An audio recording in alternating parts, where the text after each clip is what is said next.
Breithle Jack agus Molly atá an, tá siad 8 mbliana d'aois. Tá mami ag dul iad a leagadh chuig KFC.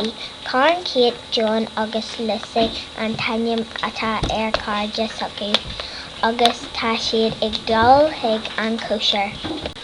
Thuaidh siad chuig an KFC le hithe, fuair siad bí a blasta. Thuaidh siad a chuig Jack agus Molly. Nuair a bhain siad a chuig Jack agus Molly, amach siad caca agus bhreain seo uide. Thuaidh Jack, Molly, Lucy, Kate, Carn agus John chuig an leagadh workshop. Thuaidh siad a chuig ar an phráb Caisleán. Inné tamil thuaidh siad a chuig a bhalla le sugrú. Bhí lá deas acu a chuig.